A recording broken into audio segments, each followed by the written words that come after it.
another video, guys, and as you can see by the title, today I'll be giving you 10 tips in surviving pre-clinicals. So that is year 1 and year 2 of medicine.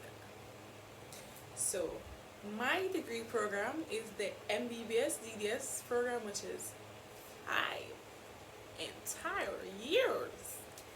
So before we get into the details, I would like to share with you a quote by Antoine de Saint-Exupéry, if I'm pronouncing his name correctly. Don't come for me if I'm not. And I quote, "Perfection is achieved not when there is nothing to add, but when there is nothing to take away." And that, I believe, is a very powerful quote. Now I'll get into the tips. My first tip for you guys is not to be brainwashed. Now, coming into medical school, everybody has something to say, even those who are in a medical school. So if you allow everybody to come at you with those negative comments and da in your ears, and that gives you a negative mindset before even starting the program or even starting a specific course, you've already set yourself back. So I would advise you to listen, hear them out, because you need to know what to expect and so forth, but do not let that determine how you go about the course or your mindset towards the course. My second tip is finding what works. So you have to know what exactly works for you, and in doing that you need to have good time management also, because you need to know what study method is good for you, how you learn, how you go about grasping the concept. You can't just do what everybody else around you is doing, because they're doing what works for them and that might just not work for you. So you have to find out how you study, what's the best way to cover the content, and in all of that you have to incorporate time management, because if you are somebody that needs to go it over 10 million times, you can't follow Mary and John, because Mary and John just go a lecture and them not write the notes, them not do nothing, them not read it over, them just go a lecture and them say them know it. Don't do that. Find what works for you. So if going and reading it over and over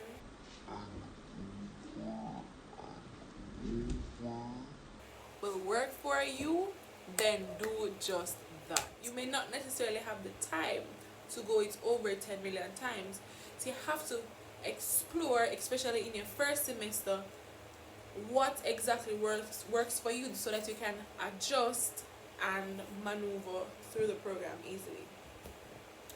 Now my third tip is to find a group. Now this group should be like a little study group, and it should also be your support system. No man is an island, no man stands alone. And if you come into medical school being on an island, you see all that water that's around you, it will drown you. It will. You have to have a group. So this group, as a support system, is there to motivate you if you've fallen off track, or just to keep you on the track. So keeping you in check, make sure you're studying, you're going to the lab, you're doing all of what you have to do. And this group should be able to help you. So if you have a weakness or a strength in a specific course, you should be able to share that strength, or they share their strength with you, teaching you something that you don't know, or teaching you something that you thought you know but you really don't know it, or just simply probably you asking questions, asking them some questions, asking them to explain something to you, or you being asked a question or being asked to explain something. So that's helping you to learn and reiterating what you've already learned. So my fourth tip to you is, I don't know if this is the case for all medical schools, but at the University of the West Indies, we have year-long courses. So courses that start in semester 1 and run over into semester 2, or probably in semester 2 and run over into the other year. No, we don't really have much holidays or breaks. You get your one summer your first year, and you have a little Christmas break. So you're gonna say, me I take my holiday because I don't really have much break and I have to enjoy my life and da da da. Yes, you do, but I would advise you not to neglect these year-long courses, as you can use this time to catch up on something that you've done in the semester before, or to get ahead for the next semester. So when it is time to resume the next semester, you've mastered what you did before, and you have more than just what you did before to start the semester. My fifth tip would be about foundation courses. Now, in our program, we're required to complete 3 foundation courses, and I would suggest that you start them in your first semester and get done with them by your second year first semester. So that's doing one every semester. The quicker you complete them, the quicker they're out of the way, and you have the time to focus on your medical related courses. Now, if you are to delay doing these courses, let's say you finish second year and you don't complete them, it's harder for you to be doing foundation courses in your third year, because you don't really have the time for that. You'll be on clinical rotation. It is so much harder to maneuver all of that when you could have just simply done it from your preclinical years, which is in year 1 and year 2. So get them done and get them out the way. My next tip to you is about a special study module, which is something done at the University of the West Indies. I don't know if this is done elsewhere, but we're required to complete, I think, 40 hours, volunteer hours.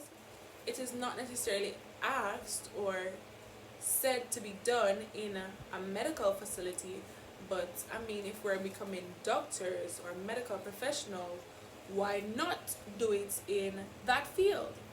So I believe doing it in the medical field gives you a little bit of exposure to what to expect for clinicals, or how the operation of the hospital, what the operation of the hospital is like, and just, you feel like you're really doing medicine because you're involved and you're learning something.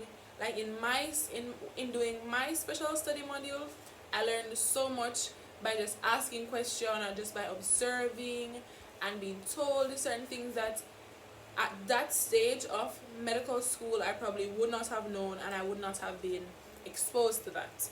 So I think doing it in a medical field or medical facility is a good idea. My next tip to you guys is utilizing your resources. So sometimes you may have a lecture, and at the end of the lecture you feel like you haven't really grasped the concept, and you go home and you take a look at the lecture, and there's just pictures or a couple words, like, what? So they often tell you that you are here to read for your degree, so I strongly suggest that you read. So you can go to the library and you can probably borrow books, rent the books overnight, or you probably stay in the library and use them, or you can get soft copy of the books from probably those in the medical field, so probably your classmates, those before you, or probably asking actual doctors who may have, like, you just finished school and probably have the actual book that they can pass down to you, or some persons go ahead and just purchase the books on their own. So you have to utilize all these resources, not just reading textbooks, but personally utilizing YouTube. YouTube was so helpful in reiterating something for me or explaining something that I didn't get. Not just YouTube, but I used also Lecturio, which is something that our school or my school gives us access to, and utilizing those platforms really help you to get through the course because it's explaining to you. Sometimes they have little quizzes at the end of it to ensure that you're actually understanding what you're doing. So I suggest that you utilize your resources as best as you possibly can. My next tip to you is in terms of going to the labs. So especially in your preclinical years, you have a lot of anatomy related courses. So going to the lab is a key aspect of mastering the course. Though you have prescribed times or designated slots within your timetable for lab time or lab sessions with tutors in the lab actually showing you certain stuff and explaining or asking you questions and stuff like that, you have to find time outside of that time to go to the lab on your own. So you have to do your reading, and in doing your reading you come and search for those things that you've read about, making your connections or reiterating whatever the tutor or the lecturer said to you in the class before, because there's so much to learn, and if you don't try to do some of this on your own outside of that time, you probably won't grasp or cover the course contents. At the end of the course, you would not have mastered the anatomy. So my advice is to take time outside of school time in the lab, because that's a key aspect of how can you become a doctor and you don't know the body. Like, you have to know the body, you have to know the systems. That's a key aspect of your degree. My next tip to you is time management. So living on campus, it is harder to manage your time, as campus life, it's festive, very festive, especially on UE. There are so many things to do. There's always an event. There are so many different clubs, so many different probably leadership roles. There are so many different things that you can get yourself involved in. Now, yes, I would say, so you can take on some amount of leadership roles because that's developing you, and probably you feel like you weren't such a outspoken person, and taking on something like that will help you to develop in that aspect. But don't take up too many leadership roles and forget the role while leader come a UE, which is forget a degree. So a lot of persons, they take up so much on their hand. The president of this secretary, treasurer, all of, they're so involved, and they're failing with school because you have so many different obligations elsewhere that you're not spending time with school. So you have to learn to balance your time. Hall life, there are so many different things on hall that is required of you to do, and you might want to participate in some things, but you have to know when to say yes and when to say no, because your main goal of going to university is to get that degree. That's what you went there for. Yes, you have to socialize and network, but at a degree you go for. So you need to leave with the degree. And my final advice for you is don't lose yourself. So a lot of persons get so caught up in school and studying and getting those grades and all of that, that they have a failing mental health and even their spiritual health. You have to find that balance and knowing when to slow down, when to pause, and to get yourself rejuvenated. You can't put all your focus on school and neglect yourself, because if you're not feeding your brain, it's the same brain that you need to cover the course content that you are so you are so devoted in doing.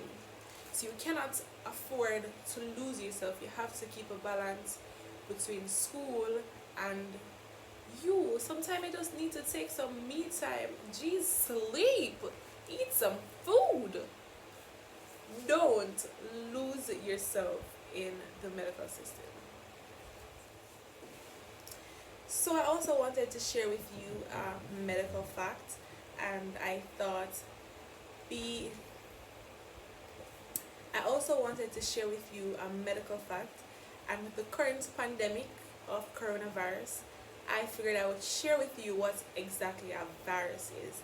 Now, a virus is an obligate intracellular parasite, meaning that it can only survive in a host. No, that host is you and I. So, if that being said, I advise you to stay safe, stay home, and stay corona free. And until next time, remember to like, share, and subscribe.